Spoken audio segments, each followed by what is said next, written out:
సిద్ధం సిద్ధం సిద్ధం అంటున్న వైఎస్ జగన్ కి యుద్ధం ఇద్దాం. సిద్ధం సిద్ధం అని చావు కొడుతున్న వైఎస్ జగన్ కి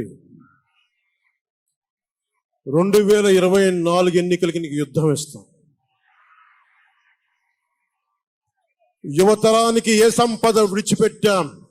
యుద్ధము, రక్తము, కన్నీరు తప్ప, గాయాలు, బాధలు, వేదనలు తప్ప, కలలు కలలు కలలు తప్ప, పిరికితనం, మోసం తప్ప. ఈ 5 ఏళ్ల పాలనలో యువతని మోసం చేశాడు, రైతుల్ని మోసం చేశాడు, మహిళల్ని మోసం చేశాడు, గవర్నమెంట్ ఉద్యోగుల్ని మోసం చేశాడు, అంగన్వాడీ కార్యకర్తలను మోసం చేశాడు. అందరినీ మోసం చేసిన వ్యక్తి. ఈ వ్యక్తికి సమాధానం చెప్పాల్సిన సమయం. తెలుగుదేశం, జనసేన ఈ రోజున తాడేపల్లి గూడెంలో ఈ జెండా సభకి విచ్చేసిన ఆంధ్రప్రదేశ్ రాష్ట్ర నలుమూలల నుంచి వచ్చిన అభిమానులకి, తెలుగుదేశం తమ్ముళ్ళకి, తెలుగు మహిళలకి, మబ్బుల్లో పరిగెత్తే పిడుగుల్లాంటి జన సైనికులకి, వీర మహిళలకి,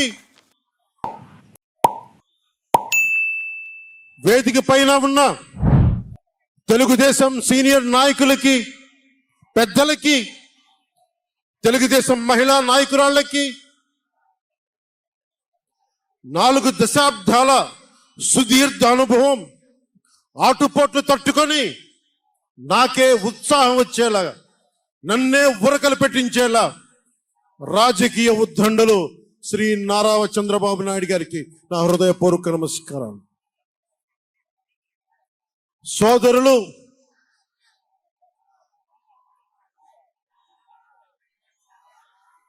ఒక సునామీ బాలయ్య గారికి నా హృదయపూర్వక నమస్కారం.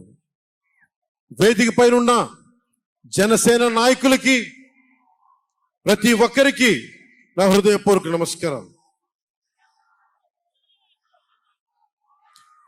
జెండా సభ సముద్రం ఒకటి కాళ్ళ దగ్గర కూర్చొని మొరగదు, తుఫాను గొంతు చిత్తం అనడం ఏరగదు, పర్వతం ఎవరికి వంగి సలాం చెయ్యదు. గొంతెత్తితే ఒక దేశపు జెండాకున్నంత పొగరుంది.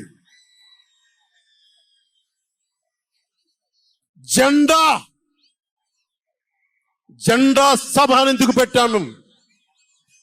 మీరు మోసే తెలుగుదేశం జెండా కానీ, జనసేన జెండా కానీ మన పోరాటానికి స్ఫూర్తి, మన విజయానికి స్ఫూర్తి.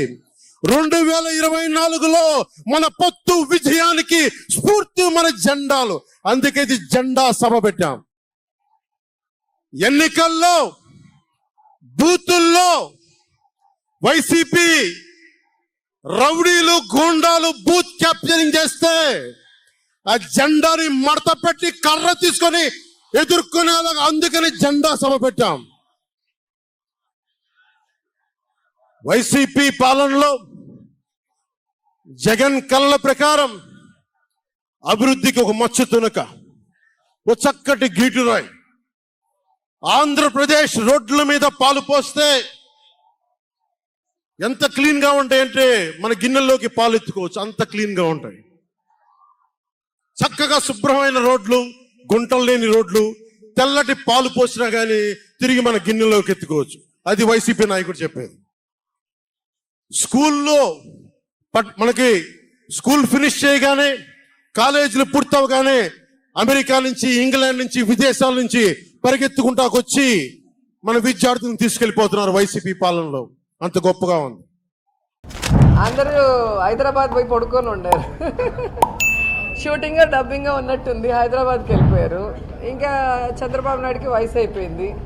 ఆయన అప్పుడప్పుడు వచ్చి ప్రెస్ మీట్ వెళ్తాడు. ఇంకా పప్పు ఎక్కడున్నాడో ఏం చేస్తున్నాడో ఎవరికి అర్థం కాని పరిస్థితి. సో నేనైతే క్లియర్గా చెప్పగలను. మొన్ననే మీరు టైమ్స్ నౌ సర్వే కూడా చూశారు.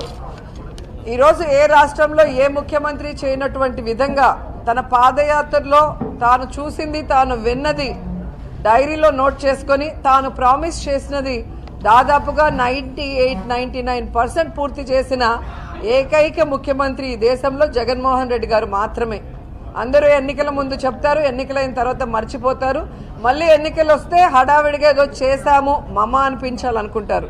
కానీ అలా కాకుండా ఈరోజు జగన్మోహన్ రెడ్డి గారు కేంద్రం నుంచి మనకు రావాల్సిన వాటిని ఒక సైడు రాబడుతూనే మన రాష్ట్రంలో ఉన్న పేదరిక నిర్మూలన చేసే విధంగా పేద ప్రజలకి ఏ విధంగా సంక్షేమ రూపంలో అండగా నిలబడుతూ రాష్ట్రానికి పరిశ్రమలను తీసుకొస్తూ మీరందరూ చూస్తున్నారు, స్పోర్ట్స్ని డెవలప్ చేస్తూ ఇలా ప్రతి దాంట్లో కూడా గడప గడపకు మన ప్రభుత్వం ద్వారా ఎమ్మెల్యేలు, మంత్రులు గడప గడపకు వెళ్ళి ఆ గ్రామాల్లో కూడా ఈరోజు అభివృద్ధి కార్యక్రమాలు చేస్తుంటే మరి ఏ ఒపీనియన్ తీసుకున్నా, ఏ సర్వే తీసుకున్నా, ఏ లోకల్ బాడీ ఎలక్షన్స్ తీసుకున్నా, ఏ బై ఎలక్షన్స్ తీసుకున్నా ఒకటే ఒకటి, జగన్మోహన్ రెడ్డి గారు, ఆయనకి మేము సపోర్టివ్గా ఉంటాం. అందుకే క్లియర్గా నేను చెప్పగలను, 2024 జగనన్న వన్స్ మోర్ అని ప్రజలు డిసైడ్ అయ్యారు. అందుకే మేము చెప్తాం బాయ్ బాయ్ బీపీ. ఎందుకంటే బీపీ వచ్చి ఊగిపోతాడు, hi AP bye bye YCP అంటాడు. వైసీపీకి బాయ్ బాయ్ చెప్పేంత సీన్ ఆయనకు లేదు. ఎందుకంటే జగన్మోహన్ రెడ్డి గారు ముఖ్యమంత్రి కారు ఇదే నా శాసనం అంటే ఆయన శాసనసభ గేటు కూడా తాకలేకపోయాడు.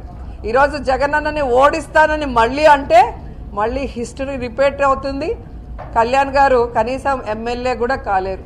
రెండోది, ఏదైతే ఈస్ట్ వెస్ట్లో 34 సీట్లలో హఠావో వైసీపీ అంటాడు. మొన్నటి వరకు ఏపీ నుంచి వైసీపీని తీసేయండి అంటారు. ఇప్పుడు 34 జిల్లాలకి ఆయన పరిమితం అయ్యాడు. ఓకే, ఆయనకు నేను సూటిగా చెప్తున్నా, 34 కాన్స్టిట్యున్సీలు ఈస్ట్ వెస్ట్లో వైఎస్ఆర్సీపీ రాకుండా చేస్తాను అంటున్నావు కదా, నీకు దమ్ము ధైర్యం ఉంటే 34 సీట్లలో నువ్వు ఇండిపెండెంట్గా నీ క్యాండిడేట్లు నించోబెట్టు, అప్పుడు చూద్దాం. ఊరికే వచ్చి ఏదో ఊగిపోవటం. మన జాతరలు జరుగుతాయి, మనకి తిరుపతిలో అందరికీ బాగా తెలుసు. 2 యాప్ మండలు ఇస్తారు, కొంతసేపు ఊగుతాడు, మళ్ళీ షూటింగు డబ్బింగ్ అంటే వెళ్ళిపోతారు. పాలిటిక్స్ అలా కాదు. పాలిటిక్స్లో ఓపిక ఉండాలి, ప్రజల మీద ప్రేమ ఉండాలి, ప్రజలకి మంచి చేయాలన్న చిత్తశుద్ధి ఉండాలి. ఇవన్నీ వైఎస్ఆర్ కుటుంబానికి ఉన్నాయి కాబట్టే ఆ రోజు వైఎస్ఆర్ గారు, ఈరోజు జగన్ గారు చరిత్రలో ఎవరు చేయనటువంటి విధంగా గొప్ప గొప్ప చారిత్రాత్మక నిర్ణయాలతో, పథకాలతో ప్రజల జీవితాల్లో వెలుగును నింపారు. కాబట్టే ప్రజలు ఆ కుటుంబానికి అండగా ఉన్నారని తెలుసుకోండి. ఊరికే ఎగరటం వల్ల ఎవరు కూడా పట్టించుకోరు. మేము ముందు ఈయన మళ్ళీ లోకేష్ గారి పాదయాత్ర ఫెయిల్యూర్ అయింది కాబట్టి ఈయన వచ్చి ఏం చేస్తాడో అనుకుంటే, ఈయన వచ్చిన తర్వాత అర్థమైంది ఈయన కూడా ఎమ్మెల్యేగా గెలవడని. అటు లోకేష్, ఇటు పవన్ గారు వాళ్ళు ఎమ్మెల్యేగా గెలవడానికి ప్రయత్నించండి. మీరు జగన్ గారిని ఓడించి జగన్ గారిని ఏదో చెయ్యాలి అనేది కలలో మాత్రమే మీకు, ఇలాలో కుదరదనేది తెలుసుకోమని కూడా ఈ సందర్భంగా తెలియజేసుకుంటున్నా. And Chandrababu Naidu outdated politician అయిపోయాడు. ఈరోజు ఆయన యొక్క లాభం కోసం, ఆయన హెరిటేజ్ బాగుండాలని లాభాల్లో ఉన్న విజయ డైరీని ఏ విధంగా కుంటి సాకులతో నష్టాల్లో ఉందని చూపించి మూసేశాడో అందరికీ తెలుసు. ఈరోజు అదే విజయ డైరీని 182 కోట్ల రూపాయలు అప్పులన్నీ కట్టి మళ్ళీ 385 కోట్ల రూపాయలు ఇన్వెస్ట్ చేయించి ఈరోజు నిన్న భూమి పూజ కూడా చేసిన గొప్ప మనసున్న నాయకుడు జగన్మోహన్ రెడ్డి గారు. తన పాదయాత్రలో ఇచ్చిన మాట ప్రకారం నిన్న ఆయన భూమి పూజ చేయటం మన జిల్లాలో ఉన్న పాడి రైతులు కానీ వారి కుటుంబ సభ్యులందరూ కూడా ఎంత సంతోషంగా ఉన్నారో మీ అందరికీ కూడా తెలుసు. కాబట్టి జిల్లాలో పుట్టి జిల్లాలో రాజకీయం చేసి ఈ జిల్లా వల్ల ముఖ్యమంత్రి 3 సార్లు అయి కూడా ఈ జిల్లాకి ఏం చేశాడు చంద్రబాబు నాయుడు అంటే ఏమీ చేయలేదు. ఈయన కానీ కిరణ్ కుమార్ రెడ్డి కానీ మన జిల్లాకి చేసింది ఏమీ లేదు. ఊరికే ప్రెస్ మీట్లు పెట్టేసి ఏదో మొసలి కన్నీళ్లు కార్చడం లేదా జగన్మోహన్ రెడ్డి మీద నిందలు వేయడం తప్ప మరొకటి కాదు.